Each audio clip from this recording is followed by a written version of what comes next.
Yosua 2 ayat 1-10. Yosua bin Nun dengan diam-diam melepas dari Sitim 2 orang pengintai, katanya, "Pergilah, amat-amatilah negeri itu dan kota Yeriko." Maka pergilah mereka dan sampailah mereka ke rumah seorang perempuan sundal yang bernama Rahab, lalu tidur di situ. Kemudian diberitahukanlah kepada Raja Yeriko demikian, "Tadi malam ada orang datang kemari dari orang Israel untuk menyelidik negeri ini."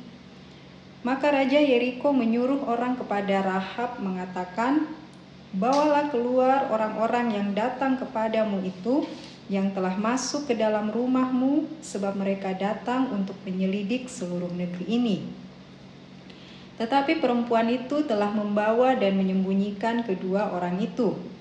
Berkatalah ia, "Memang orang-orang itu telah datang kepadaku, tetapi aku tidak tahu dari mana mereka, dan ketika pintu gerbang hendak ditutup menjelang malam, maka keluarlah orang-orang itu.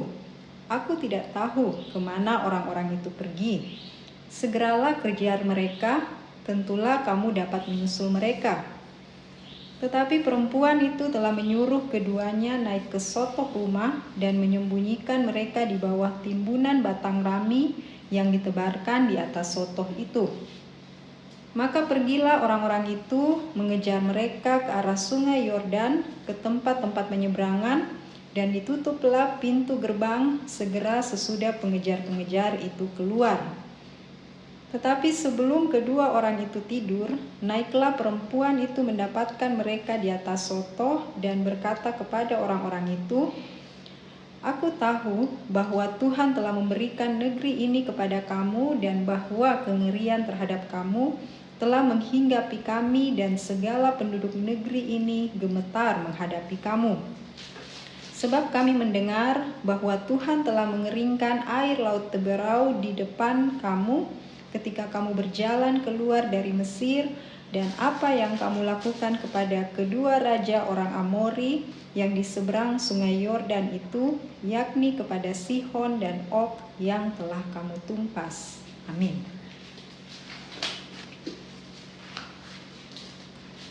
Bapak Ibu, saudara-saudari yang dikasihi Tuhan, pembacaan firman Tuhan hari ini tentang Yosua ketika memimpin bangsa Israel untuk memasuki tanah Kanaan.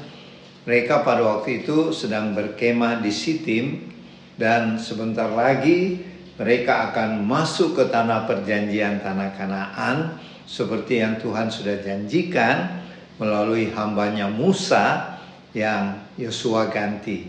Karena setelah Musa sudah lanjut usia dan sebelum Musa meninggal, Musa sudah menunjuk atas perintah Tuhan Yosua sebagai penggantinya. Dan sekaranglah Yosua akan memimpin bangsa Israel untuk masuk ke tanah perjanjian.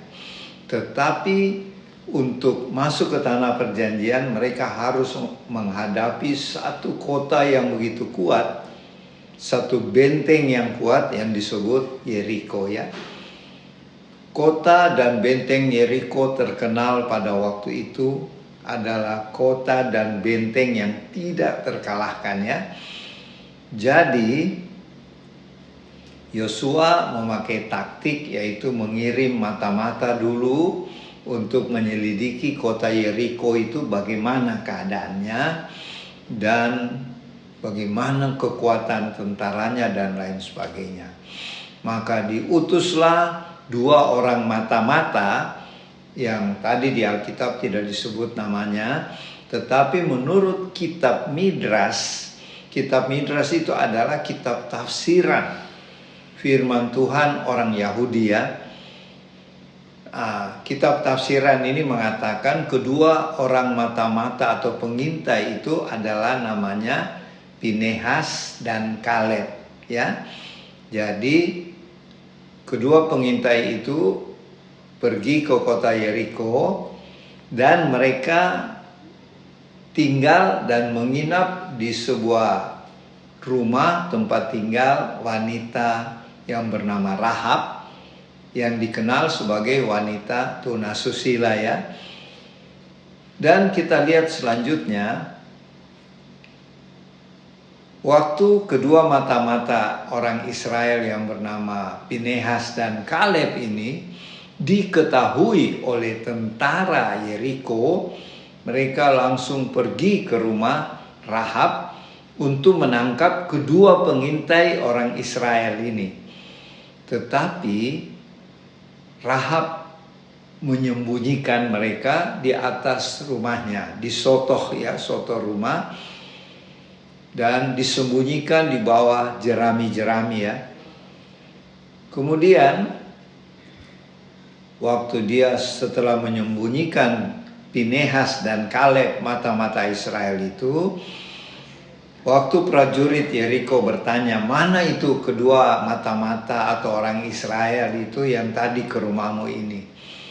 Rahab katakan, mereka memang tadi di sini, tapi saya tidak kenal mereka. Padahal Rahab tahu bahwa kedua orang ini adalah orang Israel. Tentu kelihatan dari logatnya dan lain sebagainya ya. Dan dia mengatakan, Rahab mengatakan kepada dua prajurit Yeriko itu bahwa kedua orang itu sudah pergi. Dia ke sana, jadi susullah cepat supaya bisa ketangkap. Setelah kedua tentara Yeriko itu pergi, dia kembali ke tempat persembunyian kedua mata-mata Israel itu, kemudian menurunkannya dari tembok rumahnya. Karena si Rahab ini tinggal di tembok kota Yeriko. Jadi tembok kota Yeriko itu lebar sekali ya, sehingga bisa mendirikan sebuah rumah di situ. Dan disitulah Rahab tinggal ya.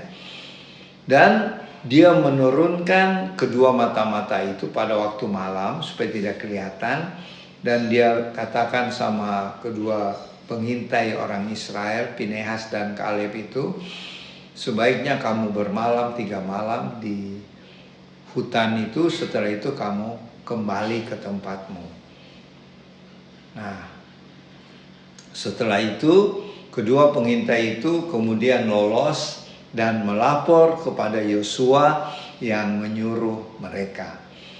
Mereka melapor keadaan kota Yeriko dan lain sebagainya. Apa yang kita bisa dapat dari pembacaan firman Tuhan hari ini? Mari kita belajar bersama. Yang pertama, bahwa Rahab itu sekalipun dia wanita Kanaan ya, bukan orang Israel, tapi dia sudah mendengar banyak tentang Tuhannya orang Israel.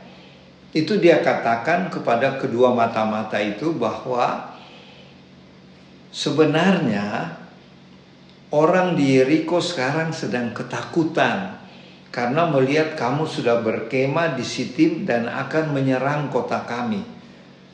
Mereka ketakutan karena sudah mendengar bagaimana Tuhanmu, Tuhan orang Israel, bisa membelah Laut Merah. Dan kamu, bangsa yang kuat, sudah mengalahkan Raja Og dan Raja Sihon. Itu adalah dua raja dari kerajaan Amori yang kuat ya. Jadi orang di kota Yeriko sebenarnya sudah ketakutan ya. Dan si perempuan Kanaan yang bernama Rahab ini percaya bahwa kamu akan merebut Yeriko ini. Jadi iman perempuan Kanaan ini, meskipun dia tidak melihat dan tidak mengenal Allahnya orang Israel, tidak melihat mujizat Laut Merah dibelah dua oleh Tuhan, tetapi dia percaya.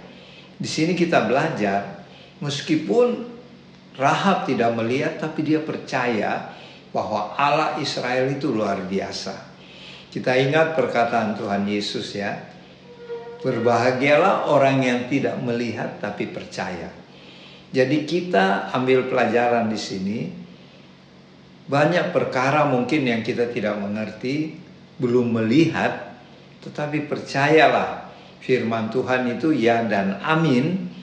Dan kita percaya sungguh-sungguh pada firman Tuhan, maka kita akan mengalami banyak hal-hal mujizat yang dilakukan Tuhan ya.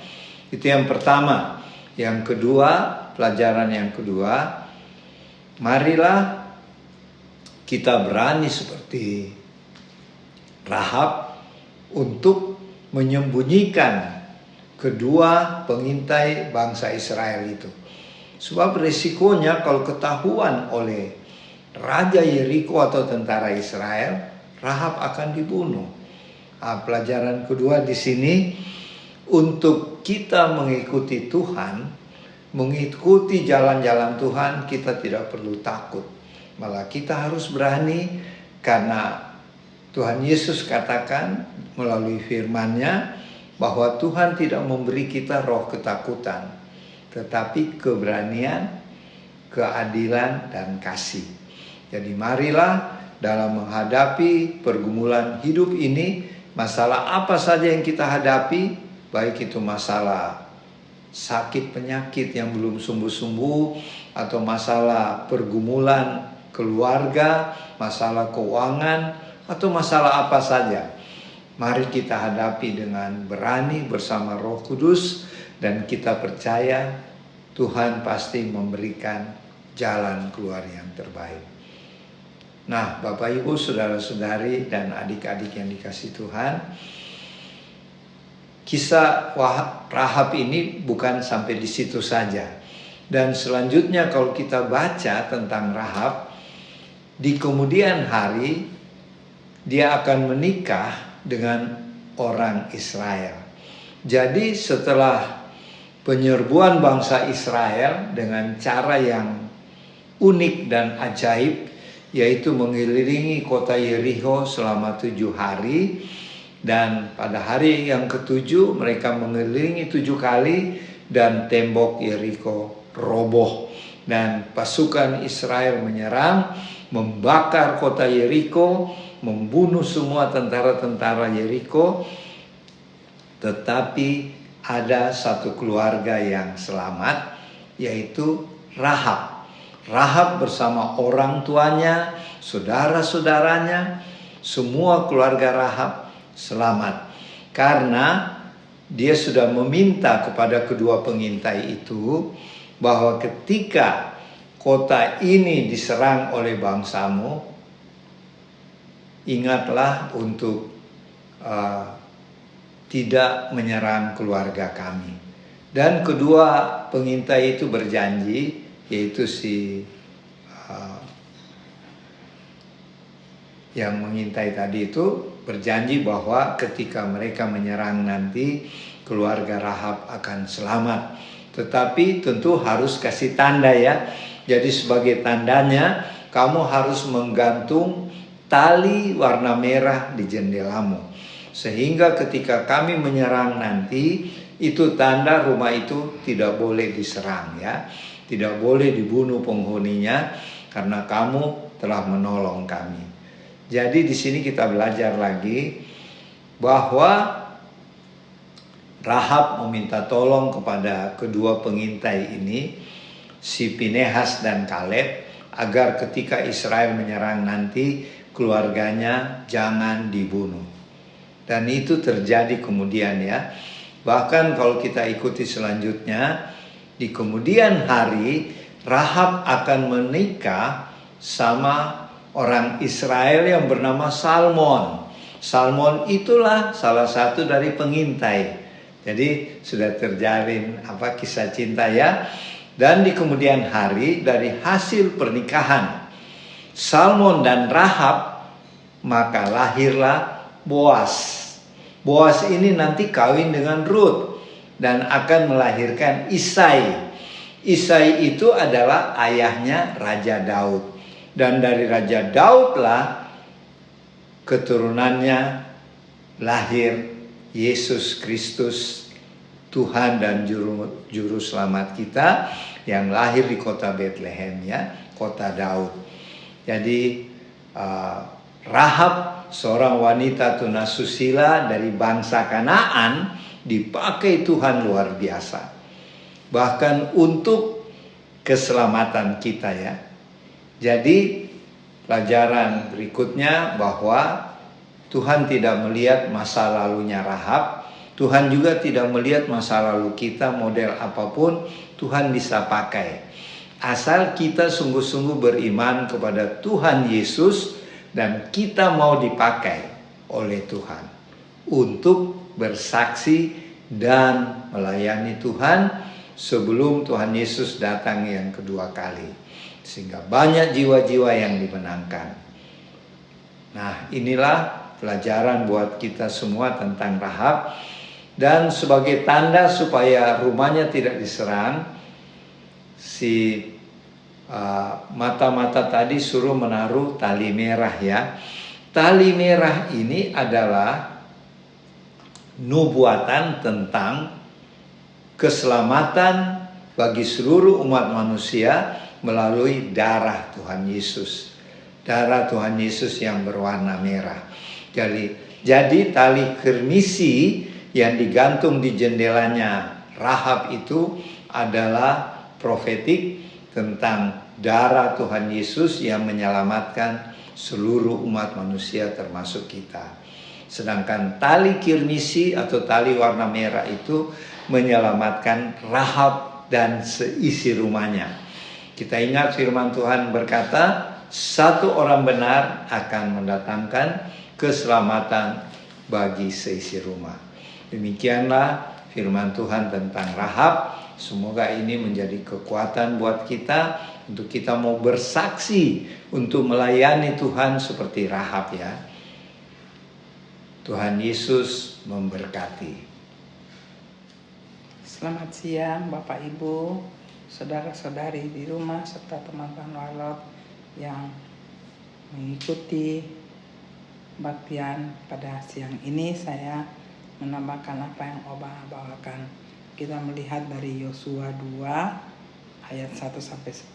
Saya melihat dari firman hari ini, tadi saya tidak mengulangi apa yang Opa katakan, saya menambahkan saja. Saya melihat ini di mana pembacaan kita pada hari ini mengenai Yosua yang memimpin bangsa Israel. Waktu itu mereka sedang lagi berperang, bermusuhan dengan bangsa yang mereka waktu itu, yaitu dari kota Yeriko.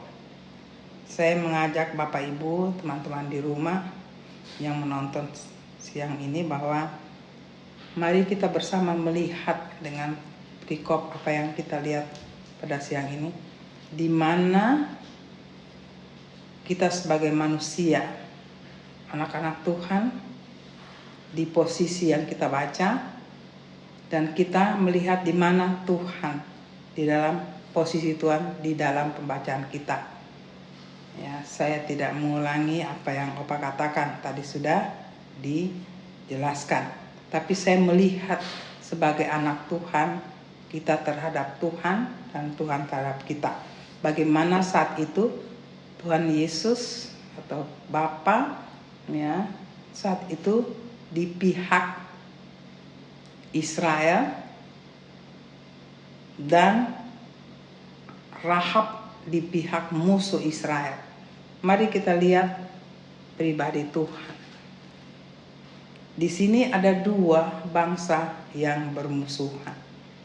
Tapi kita juga melihat, mari kita renungkan di mana Tuhan bekerja di dua yang bertentangan, dua bangsa. Saya mengajak teman-teman, Bapak Ibu melihat pribadi Tuhan terhadap ciptaannya. Di situ saya merenungkan ada otoritas Tuhan yang berlaku kepada manusia yang diciptakan. Ya. Di lain pihak bangsa Israel adalah bangsa pilihan Tuhan. Di pihak lain musuh bangsa Israel ada dari Yeriko. Nah, di mata Tuhan yang kita tahu kedua adalah bangsa, di mata kita kedua bangsa yang bertentangan. Tetapi dilihat dari kacamata Tuhan bahwa kedua-dua adalah ciptaan Tuhan. Saya menalarkan itu melihat dari sudut pandang Tuhan dan kita manusia. Tuhan memandang kita, kita memandang Tuhan. Di mana yang kita melihat posisi ini? Saya merenungkan bahwa kehidupan kita, anak-anak Tuhan, baik anak Tuhan, dalam hal ini manusia yang diciptakan, itu adalah ciptaan Tuhan, itu adalah pengasihan Tuhan. Tetapi secara manusia ada pertentangan. Dari kalau kita mengerti bagaimana Tuhan mencintai ciptaannya, kita bisa lihat di pembacaan hari ini. Ada pertentangan bangsa Israel bertentangan dengan Yeriko waktu itu. Tetapi kita melihat dari kacamata Tuhan, bagaimana otoritasnya bekerja di ciptaannya. Kita melihat di situ sebagai anak Tuhan, dia memakai yang bertentangan dengan kita untuk membantu kita. Kita harus dalam kita membaca pembacaan siang ini, kita harus mengerti, kalau saya merenungkan, kita harus tahu dulu pribadi Tuhan di pembacaan ini. Tetapi kita bawa itu di dalam kehidupan kita saat ini, generasi akhir zaman. Apalagi di generasi akhir zaman ini pertentangan begitu banyak, ya. Kita bisa tahu di mana pihak Tuhan dan di mana pihak yang berlawanan. Kalau kita bandingkan yang kita baca hari ini dengan saat ini begitu keras perbedaannya, sampai tidak bisa melihat yang mana musuh dan bukan musuh, di mana menyelinap yang kita katakan menjalani hidup ini baik, bagus, ya. Melihat kehidupan ini, kalau dilihat secara daging sangat maju, pengetahuan dan segalanya. Saya tidak panjangkan di situ. Sampai pada akhirnya kita tidak lihat Tuhan lagi. Ada hal-hal yang saya bisa terangkan, tapi tetap saya katakan itu sangat panjang, Bapak Ibu. Pada akhirnya, kalau saya mau buka dengan apa yang saya sedikit menyelidiki keadaan dunia ini, sampai pada satu saat bisa dunia ini tidak mempercayai Tuhan lagi. Tapi saya tidak panjang karena pengetahuan, ya. Tetapi kita sebagai anak Tuhan melihat ini, jangan kita digoyangkan oleh keadaan zaman, ya. Keadaan zaman ini banyak menuntut, pada akhirnya Tuhan tidak dipakai. Tapi kita sebagai anak Tuhan, di dalam situasi begini, saat ini generasi ini, kita bisa melihat, membuktikan Tuhan bisa tidak dipakai. Karena begitu canggihnya, ya, pengetahuan akan dunia ini. Sampai kita mengatakan melihat apakah itu bertentangan dengan kita atau bertentangan dengan Tuhan, tidak bisa nampak. Tidak bisa nampak. Dan pada akhirnya, kalau saya sering membaca, merenungkan dengan keadaan dunia, akhirnya kalau kita tidak kuat dengan Tuhan, kita akhirnya bisa jauh dari Tuhan. Nah, hal-hal yang kita baca pada siang ini, saya tertarik dengan posisi Tuhan, ya. Tuhan memakai musuh dari bangsa Israel. Bangsa Israel adalah bangsanya Tuhan, tetapi memakai musuh dalam hal ini seorang pelacur. Itu sangat bertentangan. Kalau kita melihat Tuhan dengan posisi yang sangat kudus dan suci, kita diajak untuk berpikir, kenapa Tuhan pakai seorang yang demikian untuk membantu bangsanya. Nah, mari kita lihat secara terbuka. Kita melihat bukan pertentangannya, tapi kita melihat posisi Tuhan menaruh hatinya di ciptaannya. Dan sampai akhirnya kita boleh katakan, Tuhan bisa memakai musuh untuk membuka rahasia Nah, kita bawa ke zaman sekarang. Kita yang menyadari anak-anak Tuhan, posisi-posisi yang Tuhan berikan pada kita, kita harus punya kekuatan radikal dengan Tuhan. Kalau kita radikal dengan Tuhan, Tuhan akan pakai kita pada posisi yang akan menghadapi musuh. Dalam hal ini, generasi akhir zaman ini. Yang tadi saya sudah katakan, tidak bisa lagi dilihat mana musuh, mana tidak. Dan Tuhan masuk di situ. Seperti Rahab. Dan Tuhan masuk di zaman kita, Tuhan masuk di generasi akhir zaman yang tidak mengenal Tuhan.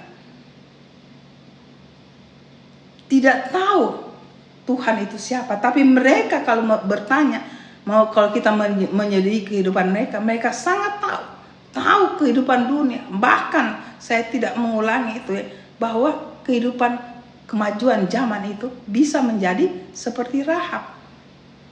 Tapi Tuhan bisa pakai ya Rahab itu seperti generasi akhir zaman itu, yaitu pengetahuan yang saya pasti Bapak Ibu bisa tahu. Keadaan dunia sangat maju. Kalau saya mau terangkan sangat panjang Bapak Ibu, ya, terutama generasi kita. Bagaimana Tuhan bekerja seperti pembacaan kita siang ini, dia bisa juga bekerja untuk generasi kita. Dia akan memakai orang-orang yang tidak mengenal Tuhan untuk membantu kita, anak-anak Tuhan. Nah, kita harus renungkan hal ini. Jadi Tuhan bekerja tidak senalar manusia kita. Itu musuh kita. Tapi Tuhan bisa pakai musuh untuk melindungi kita. Kalau kita dibawa ke generasi sekarang, kalau katakan musuh, itu bangsa, ya. Tapi kita dengan kita manusia bisa musuh. Satu mengenal Tuhan, satu tidak mengenal Tuhan, ya. Kita mengenal Tuhan, tapi mereka tidak mengenal Tuhan dengan mereka punya pemahaman, ya. Saya tidak berbicara untuk keyakinan. Untuk hal ini saya tidak berbicara di situ. Bagaimana mereka mengenal anak Tuhan, mengenal Tuhan, mereka tahu, ya, tahu siapa itu bangsa Israel. Kalau di firman ini itu musuh, tapi kalau sekarang adalah pengetahuan. Zaman makin hari pengetahuan bertambah, sampai bisa-bisa saya katakan karena saya belajar, Tuhan tidak dipakai karena begitu canggihnya perkembangan kehidupan pengetahuan. Ya, dan saya berambil kesimpulan sekali lagi, bisa-bisa Tuhan tidak dipercaya. Saya mau ada satu yang saya membaca pada akhir ini, bahwa ada penemuan yang oleh ahli-ahli yang dapat gulungan kitab yang lebih canggih dari beberapa tahun yang lalu dan saat ini itu didapat gulungan itu mengatakan didapat bahwa Tuhan Yesus sebelum Tuhan Yesus mati, lahir, itu sudah ada beritanya 2200 tahun yang lalu. Itu saya baca. Saya renungkan Bapak Ibu. Sungguh hebat penemuan.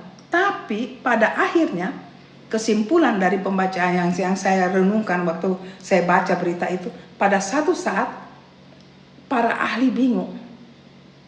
Bisa-bisa bahwa Tuhan itu yang kita kenal sebagai Tuhan Yesus, ya, tidak mereka percaya karena dia punya berita sebelum Tuhan Yesus hadir ribuan tahun sebelum sudah ada. Nah, pada akhirnya akan sampai begitu. Mereka tidak mengenal. Sekarang pertanyaan, bagaimana kita sebagai anak Tuhan melihat keadaan itu? Tuhan sudah memberikan contoh pada siang ini. Dia bekerja di mana dia mau, otoritas. Ya. Jadi kita menjalani kehidupan ini, ada yang bertentangan dengan kita, kita harus bawa kehidupan kita tetap melekat pada Tuhan. Walaupun kita menemukan tantangan, entah musuh atau di dalam pekerjaan yang bertentangan dengan kita, kita diam dulu. Kita bertanya, kita berdiskusi dengan Tuhan. Tuhan, ini bagaimana Tuhan? Ya. Nah, kalau kita tahu Tuhan yang bagaimana, kita akan dapat jawabannya seperti siang ini pembacaan kita. Tuhan membantu bangsanya ya untuk hidup dalam kemenangan, tapi pakai musuh yang kita katakan di firman siang ini. Bahkan pakai orang yang tidak diperhitungkan. Nah, kembali saya katakan, tertantang kita untuk generasi akhir zaman. Kita harus buka hati kita. Tidak ada pertentangan di dalam perjalanan hidup kita. Tuhan, tapi yang paling kita harus radikal, kita harus dengan Tuhan. Kalau kita dengan Tuhan, kita akan melihat dunia ini luar biasa, Bapak Ibu. Saya coba praktekkan. Kita kecil, tapi kalau kita buka hati kita dengan Tuhan, Tuhan akan menunjukkan semua apa yang kita tidak rencanakan, yang tidak mimpikan, Tuhan perlihatkan. Karena hati kita adalah hati Tuhan. Jadi Tuhan itu masuk di segala macam segi, ya, segi kehidupan manusia. Tapi pertanyaan, kalau kita mau tahu, apakah kita tahu pribadi Tuhan? Saya tertantang lagi, saya katakan, setiap firman yang kami bawakan harus radikal dengan Tuhan dan tahu pribadi Tuhan. Harus kita tahu pribadi Tuhan dan kita ambil pribadi Tuhan itu untuk mendewasakan pribadi kita bersama Tuhan, karena Tuhan sudah tinggal di dalam hidup kita melalui Roh Kudus. Jadi kita sebagai anak Tuhan harus beda dengan dunia, harus beda dan nampak itu buah-buah kehidupan, ya, buah-buah kehidupan yang Roh Kudus sudah tinggal dengan kita, itu membedakan dunia dan kita. Nah, perbedaan itu kita tidak mengambil perbedaan itu untuk menjadi jarak, tapi kita tahu dunia itu begini. Kata kita anak Tuhan melihat itu, bagaimana kita pada akhirnya kita katakan penginjilan. Perkenalkanlah Tuhan di dalam apa yang kita sudah dapat dari Tuhan. Maka apa yang pembacaan siang ini itu juga terjadi, apa yang berlawanan dengan kita dapat dia punya seperti Rahab, membawa kemenangan bagi kehidupan kita, bagi kehidupan anak-anak Tuhan. Jadi kita kaya dengan kehidupan kita dengan Tuhan, ya. Pertama hubungan. Kita tahu bahwa kedua yang hal berikutnya, kita harus setelah kita tahu, kita akan hidup sangat beda. Tapi perbedaan itu tidak kelihatan karena kita masuk di dalam ranah yang bertentangan dengan kita. Seperti tadi dua pengintai. Nah, waktu di dalam itu Tuhan bekerja bagaimana menyelamatkan. Rahab yang menyelamatkan, disitulah ada otoritas Tuhan bekerja. Jadi Bapak Ibu, kalau pembacaan hari ini saya melihat dari segi Tuhan terhadap kita dan kita terhadap Tuhan. Rahab mengenal Tuhan karena dia sudah tahu. Tadi Opa sudah katakan, ya, tanpa dengan bimbingan Tuhan dia nyatakan kepada dua pengintai. Ya. Nah, bagaimana? Saya kembali lagi pada kita. Kalau kita ini orang yang bertentangan dengan dunia, apa kita membuat satu jarak? Tidak bisa. Kita harus masuk di situ dan kita bisa tahu. Dan ada yang sudah tahu dan kita yang memperjelaskan kehidupan kita di dalam Tuhan kepada mereka yang belum tahu. Saya percaya Bapak Ibu lebih jauh dari ini, Bapak Ibu bisa merenungkan bersama Roh Kudus.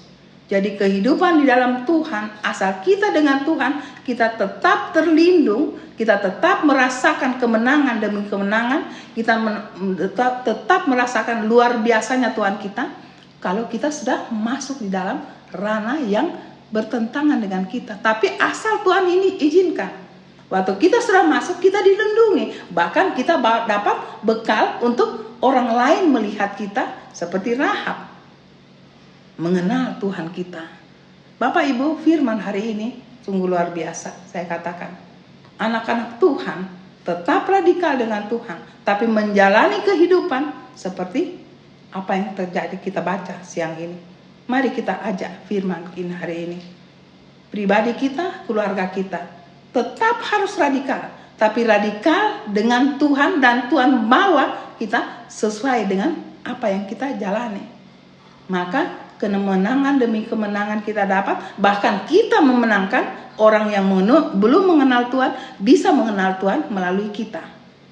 Itulah firman hari ini. Bapak Ibu, kiranya firman hari ini Roh Kudus akan memberikan wawasan yang lebih dan lebih lagi daripada apa yang saya berikan. Terpujilah Tuhan Yesus. Ada hal yang luar biasa untuk kita mendapat bekal di akhir zaman ini, karena Tuhan Yesus sudah mau datang. Bapak Ibu, mari kita radikal dengan Tuhan. Maka apa yang kita tidak mimpikan untuk mendapatkan, karena kita punya hati adalah hati Tuhan, dan Tuhan berikan wawasan yang luas sekali, dan akhirnya kita memenangkan jiwa.